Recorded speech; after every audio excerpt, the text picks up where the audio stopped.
to Claude. Okay. All right. All right. Here we are.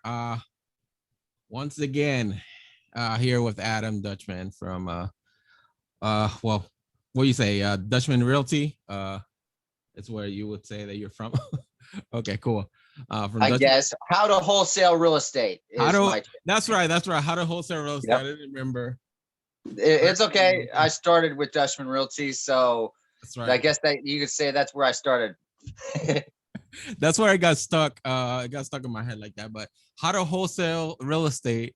It's how we found you on YouTube, on Twitter. No, I'm sorry, not Twitter. TikTok. Um, Facebook, Yes. right? Yes. How to, yeah, my group, my TikTok, my YouTube, it's all how to wholesale real estate. Cool, cool. All right, man. So today we're gonna be talking about sub two apps. Is something that I really want to get into. I want to get away from the cash only type of wholesale and get a little more creative. I'm trying to add some items in my tool belt. So cool. And Adam, he said he stepped up. He reached out to me. He's like, yeah, I'm the man. I'm the man you want to talk to for that. So that's cool, Yeah. man. So what's the process for that? Well, I'm curious about it. Did you put on a regular like purchase agreement and then you put it together? You put the deal together? Is that how you do that? So obviously creative financing is exactly what it sounds like for the people. Creative financing is anything that's not a general lender. Okay. And that could be, your best friend, your cousin, your mom, your or it could be a wrap note where you already have a mortgage and now you're going to put another mortgage on top of it. Right. So it's like you have the underlying mortgage, which is the sub two mortgage, and then you put one on top, and that's your wrap right there. Your wraps around the other Right. mortgage. Cool. So when I find a deal and I want to do this, I would do the same thing I would do on any wholesale deal. Just do a contract, put it on the contract, right? And then Always, even if you're doing creative financing, you always want to start with the wholesale deal.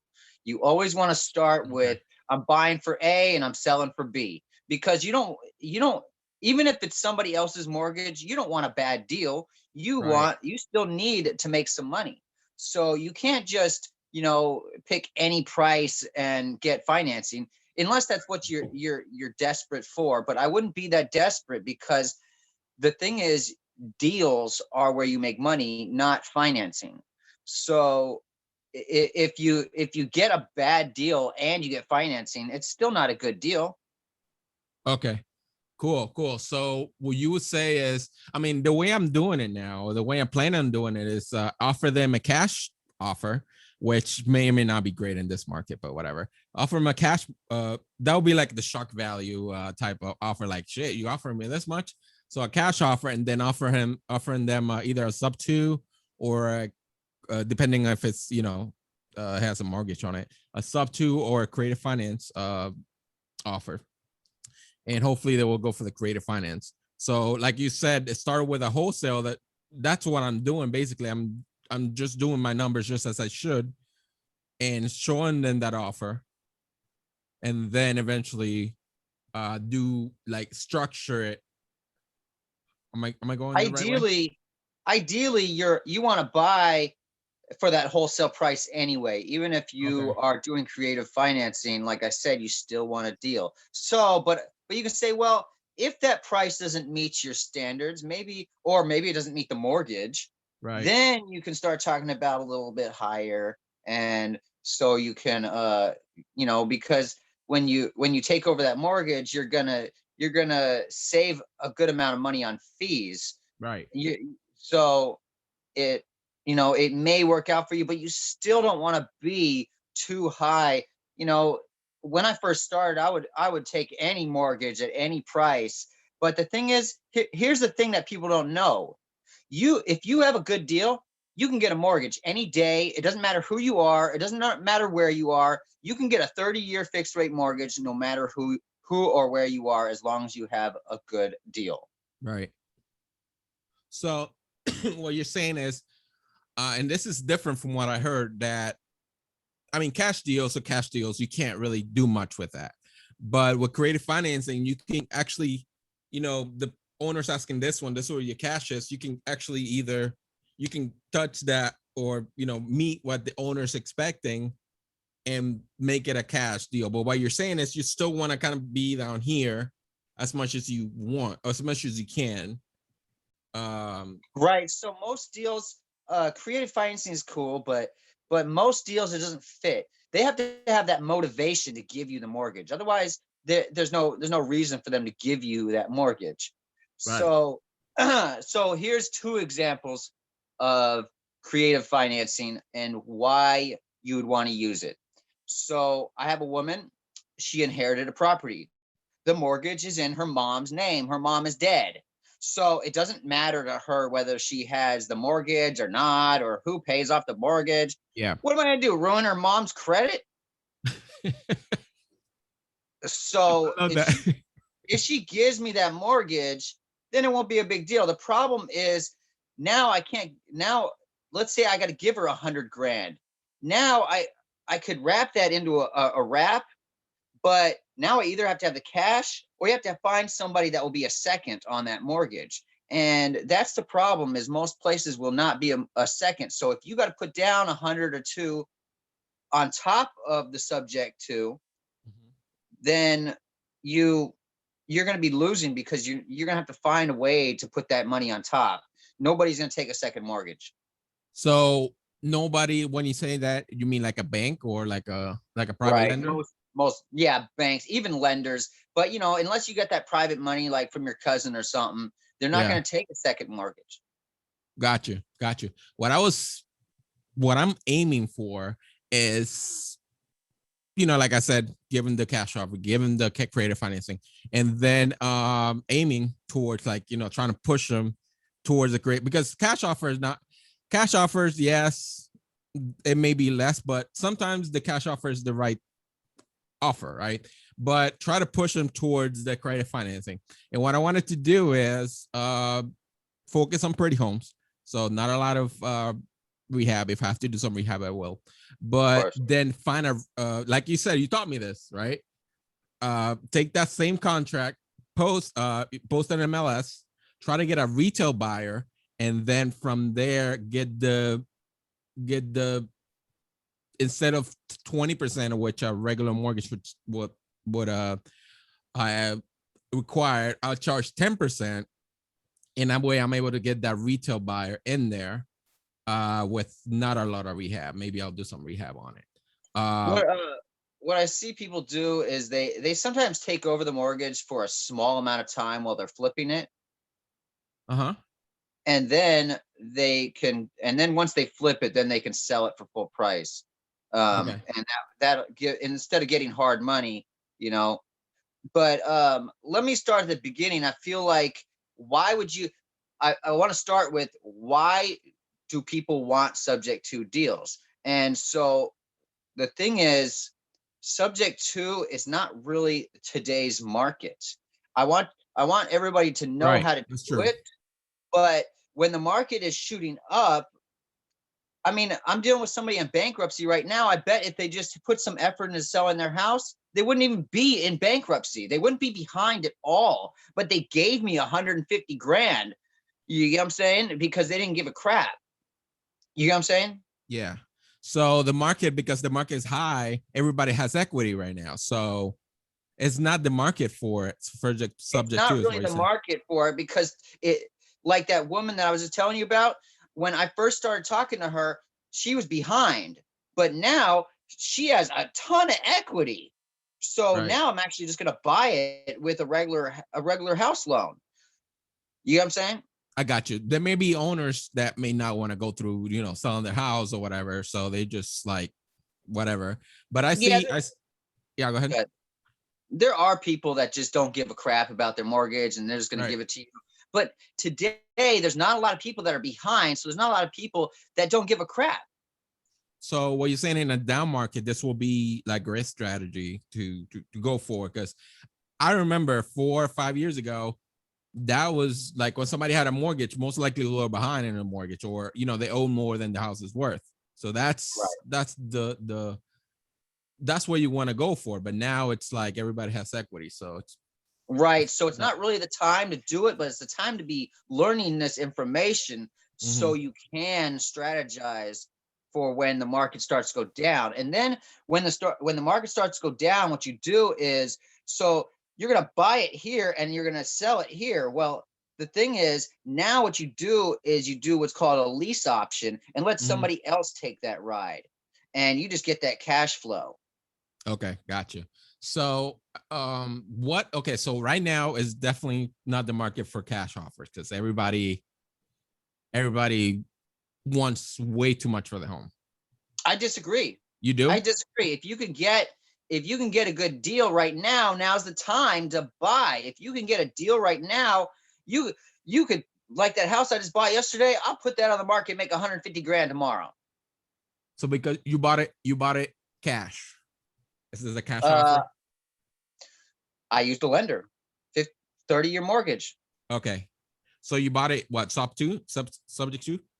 No, I just bought it. I have a regular 30-year Oh, mortgage. okay. Regular conventional. I put down 20%. Oh, I okay. I see. I got a regular mortgage, but you know, it the thing is, yes, if you're going to buy on the market, now is not the time. But if you're an investor, don't buy on the market anyway. Right. So, but cash though, you wouldn't right now. I mean, if we're gonna do 70% and then back out, the regular wholesale deal, 70% and back out repairs, you're offering them like almost nothing when they can just go into the market and get so much more for it. Um, This this is a people business. This is not a house business. The I see house what you're almost saying. doesn't matter. The house doesn't matter. The people that that I just was dealing with, they were in bankruptcy. They want it out. They want done. They don't want to. They don't want to go to court and get. They didn't want people walking through there. I still haven't seen the master bedroom, and I already closed on the house. There's still a 1% chance that he chopped up his wife and left her in there. Okay. Uh, been there, done that. I mean, I've discovered a couple bodies here and there in my time. It's a pain, Right. guys. You don't want to go through that. But okay, so what you're saying is more than ever now, motivation is more important than ever. Right. The situation, right? So Mhm. because that market is up, because honestly, people can go and get put it on the market and get way more than what the house is even worth. Yeah. Honestly. So yeah, I Right. see what you're So saying. right. So motivation is the key factor right here. The market isn't the motivation. You got to find that motivation. Bad credit lists, water Okay. turnoff lists, fire damage, maybe they're Okay. in forbearance and they don't want to get foreclosed on when the market hits. All right, give me those lists again. I'm gonna write those down, man. That's a Okay. good list. So you got what, the water turnoff? Water turnoff. You got fire damage. Bad credit. Um, I mean, people that are, if you could find the list of people that are in forbearance, that would be the list.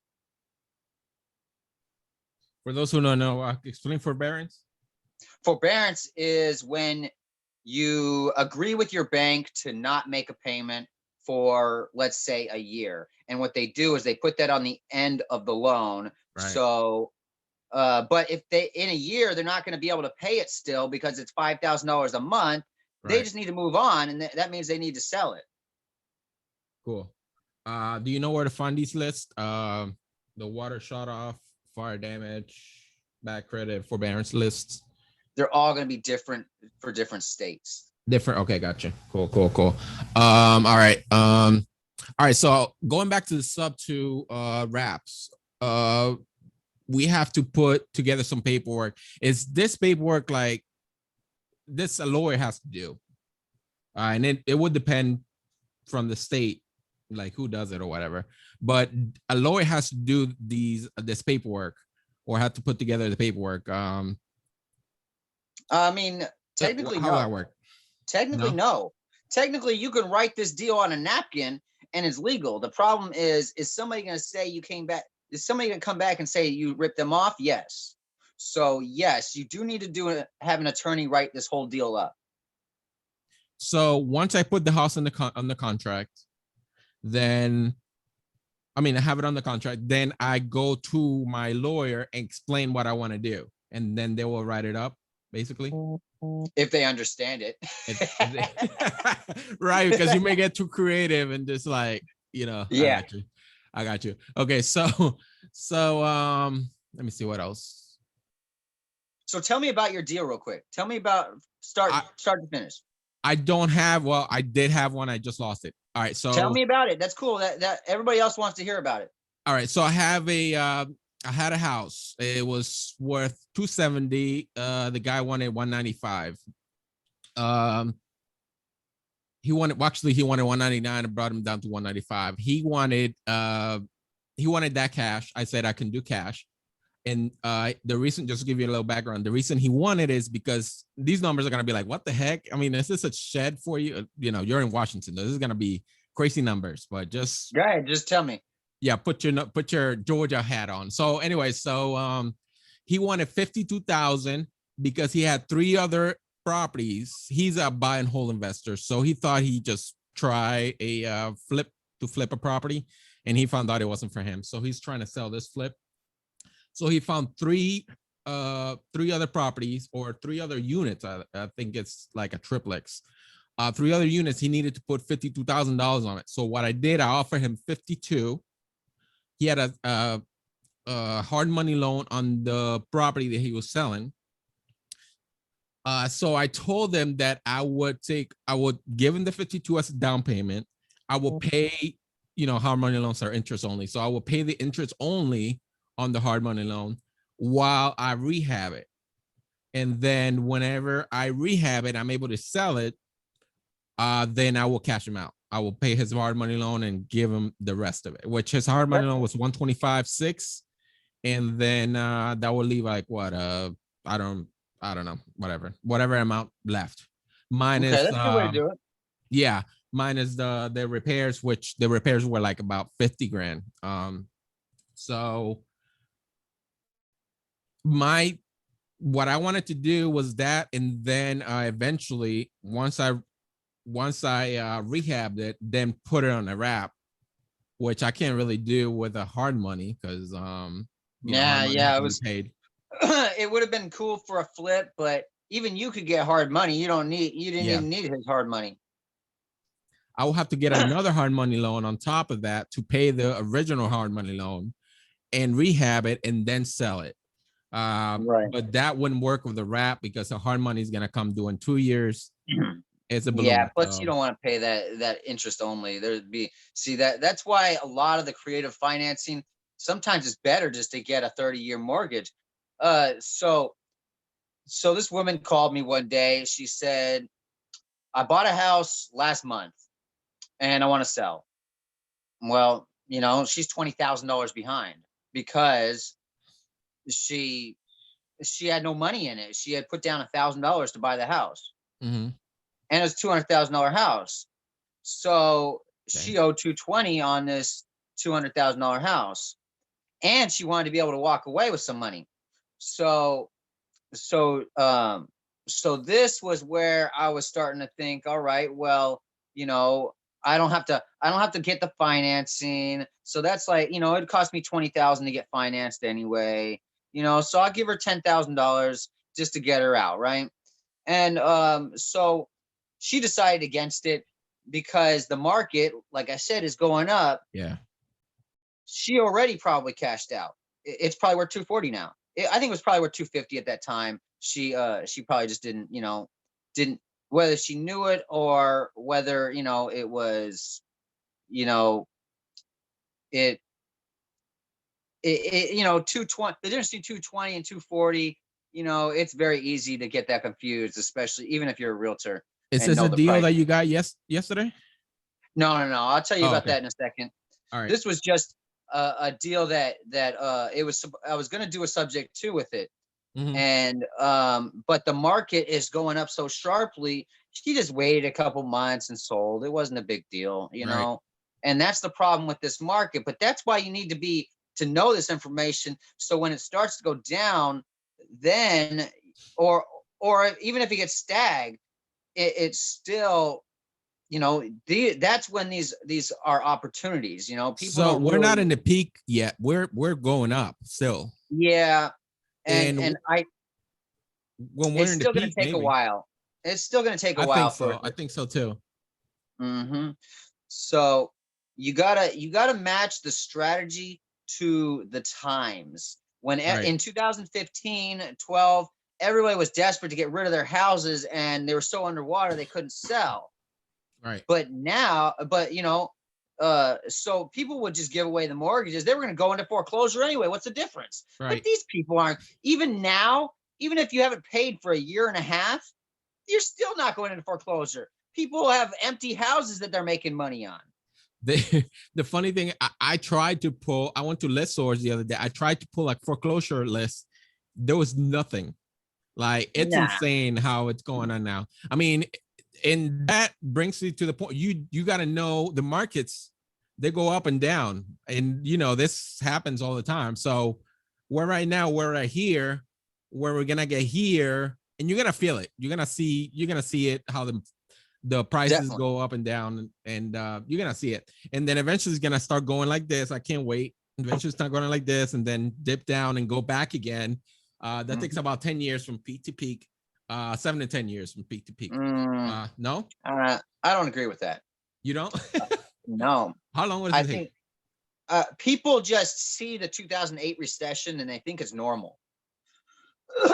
That's not normal. 2008 is not something that's going to happen again in 10 years. It's not the cycle.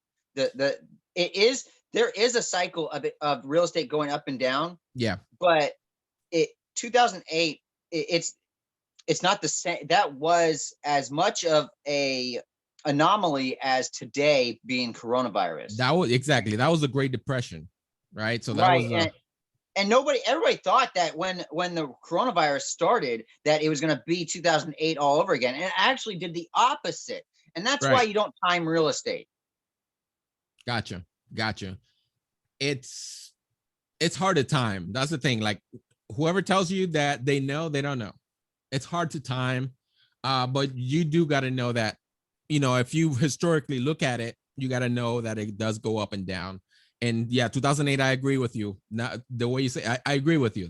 That was a special case of 2008 and just took a dip. And most of it was because of the policies and everything that was going on 2006, Right. Or rather, actually way before that, even the Clinton administration. It's never been harder to get a mortgage. The people have never been more qualified in their life. They're putting big money down, and these are not first-time home buyers that are buying.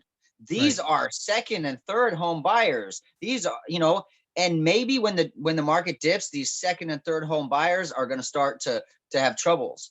But right now, they're making money, even if their apartments are empty, they're making money. My houses have like doubled in the last couple of years. Yeah.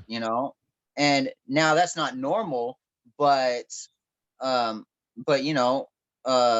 is the times today. And you gotta your strategy needs to be based on the market. It can't just be based on, oh, I want a subject to deal. Yeah. You can find them, but they're probably not going to be a good deal. You're probably going to be behind. The thing is that 99.9% of the wholesalers are cash only wholesalers. There's only a really small percentage of them that even know. Well, they may know, but they're like, that's not for me. I don't want to, because it is creative financing. It is. They don't know. Just put it how it is. They don't know. They don't know. They don't know. If people knew, they'd be doing it. That's true. The thing is, they just don't know. With real estate, I tell people this all the time. Real estate is more about knowledge than money or anything else. It is. If you know the right stuff, then like I passed on deals in the past that were foreclosures. They would have given me the house. I just didn't know how to do it. Gotcha. I agree. Like I said, 99% of the wholesalers are cash only. You at this time, in order to keep up with the, the market and the up and down, you have to know other strategies. Cash only is not, end all be all. Is I realized that uh too late, kind of, but it's just, and not to mention that it's also a job, basically, because you make this cash, or you make this money, and then you got to do all over again to have a paycheck. So yeah, it's definitely, you definitely have to learn all the strategies for it. So that's cool. Like I uh, said, that house I just bought. I'm gonna yeah, make 100 grand on it immediately. I don't even have to fix anything. I just got to clean up the house. because you have And equity. yeah, but the thing is, I have equity not because the house is trashed, not because the market's going down, not because, just because they didn't want to do anything to make more money. Gotcha. And that's because they were in bankruptcy. I'm gonna tell you a little secret. Bankruptcy is good because now there's not a ton of bankruptcies, but Yeah. bankruptcy are my favorite because they don't care what they get out of it. Right. They just want to get out. So even today, they'll take a discount just to get out. The reason that he took my offer is because he didn't want people walking through his house, especially with COVID, especially with their house is trashed, and especially with their medical conditions. The you know the things that you can't see, the medical conditions, the trashed house, that is enough motivation to make it that people are embarrassed. They don't want you walking through their house. Yeah. Yo, imagine everything you owned, you just threw it in your living room. That's how their house was. I'm not talking about old Taco Bell stuck to the desk. I'm talking about chairs and tables Holy. and freaking the microwave and the dog is on top of that. And so, you It's a know, hoarder. yeah, to tell you the truth, they didn't even have a lot of stuff. It was just all the stuff they had was All over the unorganized. It was place. just like, you know, they didn't have magazines and I've been in hoarders houses where you got to walk down the little aisle, Oh you yeah, I've know. been I've been there too. Right, but these people, they were just messy. They didn't want to clean it up or something. I don't know. You know, they're too busy with life to worry about their bullshit house. You know what I'm saying? Give you a little story in a hoarder house. I had a hoarder house, and I had to go. This tell you guys that sometimes, yeah, you don't have to touch the house, but it's a wholesale. Sometimes you do. So I had to go get my gloves, and actually start moving stuff to make way so people could go through. So I eventually sold the house. My buyers start rehabbing the house, and one day I get this call like, "Hey, what's up with the scooter?" I'm like, "What the heck are you talking about, a scooter?" So under all that crap, there was a nice scooter, and I was like, "I have no idea." So go ahead, take it. He took it. 2 days later, I got a call from the seller like, "Hey, where's my scooter?" I'm like, "I have no idea what you're talking about." Like, there's what scooter? But yeah, so yeah, definitely gonna go into those houses. I mean, these were, and I think I have the picture somewhere. These were mountains of crap. Um, and I remember the power, well, the water and the power shut off. So I guess somebody was in the property, and they had to use the bathroom, so they put a bag over the toilet, and that's where you went to the bathroom. And that's how I sold it, like that, with the crap still on there. So yeah. Anyways, Yeah. Yeah, see, houses like that, those are good. Those are the wholesales. You just get rid of those, yeah, you just get know? rid of that shit. Yeah, gotcha. Yeah. All right, cool. All right, so I got a few more questions. I don't know if you have more time, but Yeah. all right. So I'm assuming that, okay. So when and if I get this sub two on the contract, I want to do a wrap, right? Um, I I Why do a the wrap? Hold on. Let's start at the beginning. Why a wrap? I just want to learn more about it, and I honestly I want the cash flow. I don't want the ups and downs of wholesaling. I want to have a steady cash flow. So I want to build up a cash flow. That's that's why I rap. But I want to learn more about raps. But I eventually move into other strategies because I know about lease options and all that and what to do with them. And there's some cash flow in that. It's just I feel like it's a little bit more. So Um, you're not into the lease options? I don't know if I can. Honestly, I don't know if I will be great at explaining it.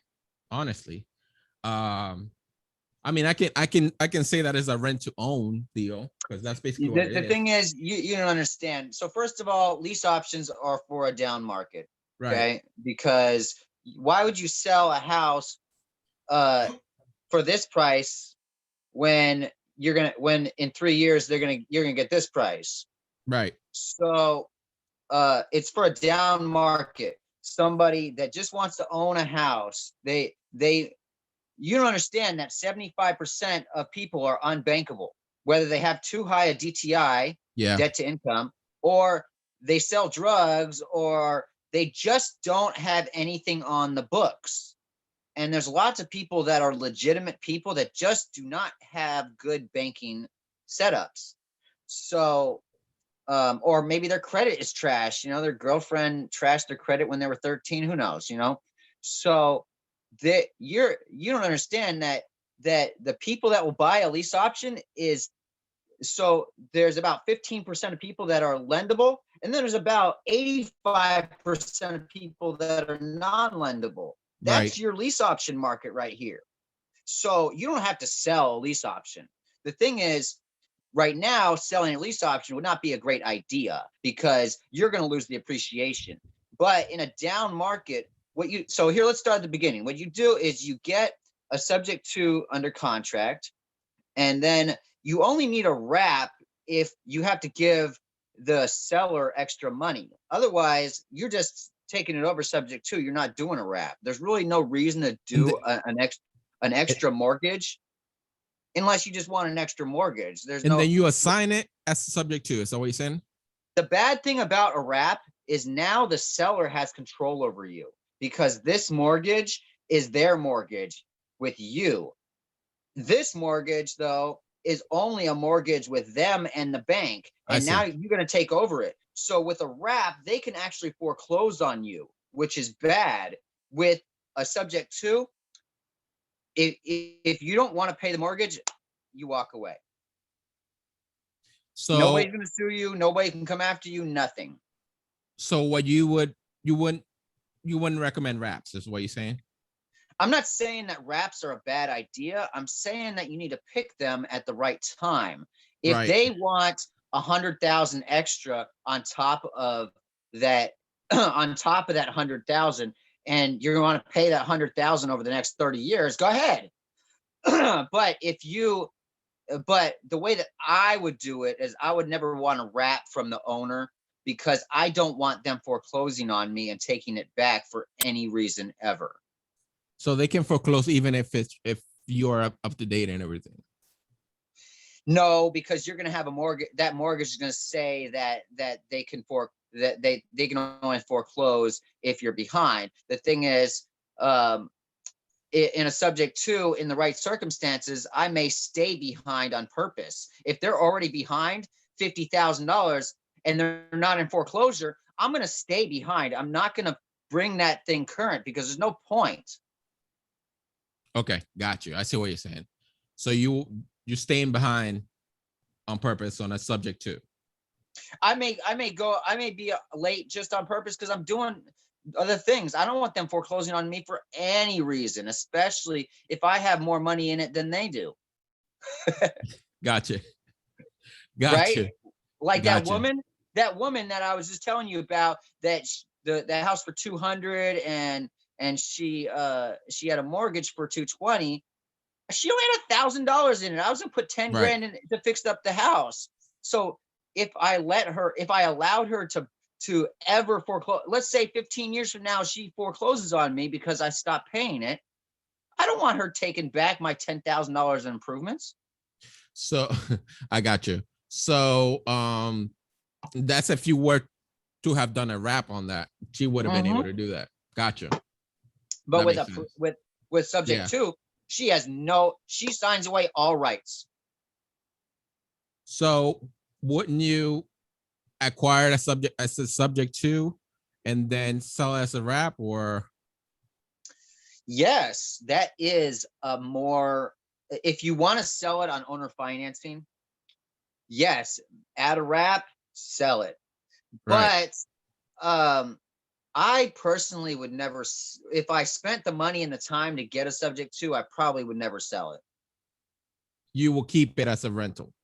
Right. There's no point of really doing all that, dog and pony show unless you're going to keep it, or at least for a specific amount of time, but still why, you know?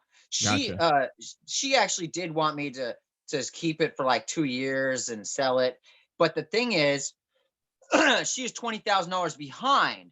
So am I going to get 20,000 in equity in 2 years? Probably not. Yeah, it's gonna. So am I going to sell just to break even in 2 years just because she asked me? No. And that's the problem with the wrap is she can force me to. If I said, okay, I'll sell it in 2 years, and she put a wrap on top of it, she can just say, all right, I'm foreclosing on you. Today's the day. Gotcha. So, but you can't foreclose unless you're behind. No. If my balloon payment comes up, it's time to foreclose. But I wouldn't do a balloon on a wrap. Right. You see what I'm saying? It's all about it's all about the situation. You don't want to just do a wrap just because it sounds cool. Gotcha. So I mean, this goes back to the deal. So whatever deal, if whatever the situation, then it's best to just take a deal on deal basis. So whatever Right. fits the deal. There you go. That's what I'm trying to say. So what people do here, let me tell you, at least for the audience, let me tell you. So what you do, the ideal way to do subject to is to buy a house subject to, and then to sell it on lease option. Do you know why you sell it on lease option? Because of the cash flow. Is that right? Why not Or the rent? appreciation. You can get the rent on cash flow. That's true. And the appreciation, because it will. No, with renting it, you get all the appreciation. With why do you do a lease option when I don't know. Okay, so the reason that you do a lease option when you have a subject to, when you have a subject to, most subject twos from the gate, 90% of subject twos are going to be pretty much right at ARV.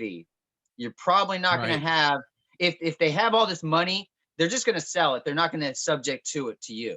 Okay. Right. So let's say you bought it for what it's worth and you own it for what it's worth. How do you sell it for more?